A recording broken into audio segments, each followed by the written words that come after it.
الله الرحمن الرحيم. أهلا ومرحبا بكم في نشرة مرور صباح يوم الاثنين الموافق 10 يونيو لعام 2024. يوم الاثنين ورشة عمل رسمية للعاملين بأجهزة الدولة بكافة قطاعاتها الحكومية والخدمية، القطاع العام، القطاع الخاص، وأيضا بدء امتحانات نهاية العام للثانوية العامة على مستوى أنحاء الجمهورية.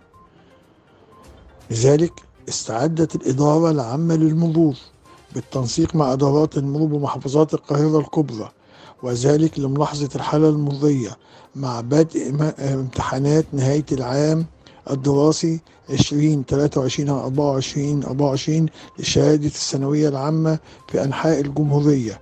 لذلك شهدت البلاد صباح اليوم بالقاهرة الكبرى كثافات متحركة على معظم المحاور والميادين والطرق الرئيسية في ظل انتشار خدمات مرورية مكثفة مدعمة بالأوناش والآليات والمساعدات الفنية لملاحظة حركة سير السيارات وعلى مدار اليوم الكامل. هذا بالإضافة إلى تعزيز الخدمات المرورية بالمناطق المحيطة والمؤدية إلى لجان الامتحانات بمقر المدارس التعليمية بأنحاء القاهرة الكبرى من خلال وضع حرم أمني حول مباني المدارس التي تنعقد بها لجان الامتحانات، ومنع الانتظار نهائيا حول أسوار تلك المدارس من خلال وضع سدادات ضوئية وأقماع ضوئية وخدمات إرشادية لإرشاد قائدي السيارات إلى ساحات الانتظار البديلة. أيضا ممنوع نهائيا الوقوف في نهر الطريق أمام لجان الامتحانات. أيضا ممنوع أي تجمعات أمام لجان الامتحانات. أيضا بيتم تسهيل الحركة المرورية من خلال الخدمات المرورية المعنية بتأمين الطلاب أثناء توجههم إلى مقر اللجان ذهابا وإيابا.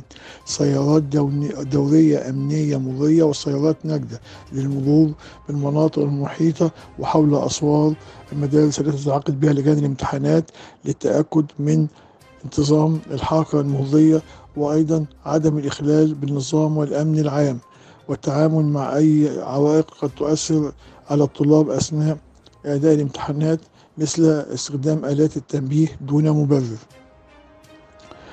أيضا تم وضع خدمات مرورية مكثفة على الطرق المؤدية ذهابا وإيابا بالنسبة للسيارات حاملي أوراق الأسئلة وأوراق الأجوبة مع تأمينها التأمين الشامل والكامل من خلال دراجة نارية تابعة للمرور وسيارة مسلحة لتأمين سيارات الأسئلة والأجوبة ذهابا وإيابا وإعطاء الأولوية لها حتى تصل في الوقت المحدد وما قبل الوقت المحدد. كثافات متحركة موجودة حاليا في شارع صلاح سالم في الاتجاهين، أعلى كوبري 6 أكتوبر في الاتجاهين، أعلى محور المنيب في الاتجاهين، منزل شارع البحر الأعظم في الاتجاهين، مناطق ميدان الدقي، كذلك بالنسبة لشارع جامعة الدول العربية المتجه إلى مطلع كوبري 15 مايو، أيضا منزل كوبري 15 مايو المتجه إلى كورنيش النيل، أيضا القادم من كورنيش النيل من المعادي اتجاه مطلع كوبري الملك عبد الله الصالح، منطقة القصر العيني، كذلك بالنسبة لميدان الحلمية وميدان المطرية، ميدان التجنيد، كل هذه الميادين تشهد كثافات مرورية عالية. أيضا القادم من ميدان الروكس اتجاه شارع خليفة المأمون اتجاه نفق العباسية شهد أيضا كثافات مرورية عالية. كوبري الجامعة اتجاه منزل ميدان النهضة كثافات مرورية عالية. كوبري حدائق القبة اتجاه ميدان القبة وشارع القبة كثافات مرورية عالية. كل هذه الكثافات بيتم التعامل معها فورا بهدف تحقيق الانضباط المروري في الشارع المصري وضبط إيقاع حركة سير السيارات. المتابعة الميدانية مستمرة على مدار اليوم الكامل بمناطق الأعمال وإرشاد قائدي السيارات إلى ساحات الانتظار البديلة بهدف منع أي تراكمات أو كثافات مرورية دون مبرر.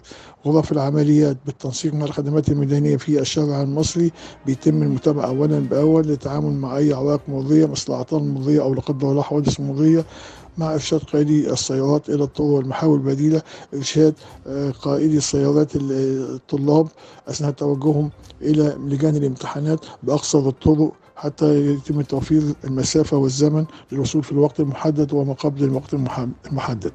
متابعة ميدانية من قيادات المرور للمرور على كافة الخدمات المرورية بمناطق الأعمال، وأيضا بخدمات المرور على المراكز التعليمية التي تنعقد بها لجان امتحانات الثانوية العامة بهدف تسهيل الحركة المرورية والتعامل مع أي عوائق مرورية، وإن شاء الله تكون رحلة سعيدة للمصريين وبالتوفيق للطلاب.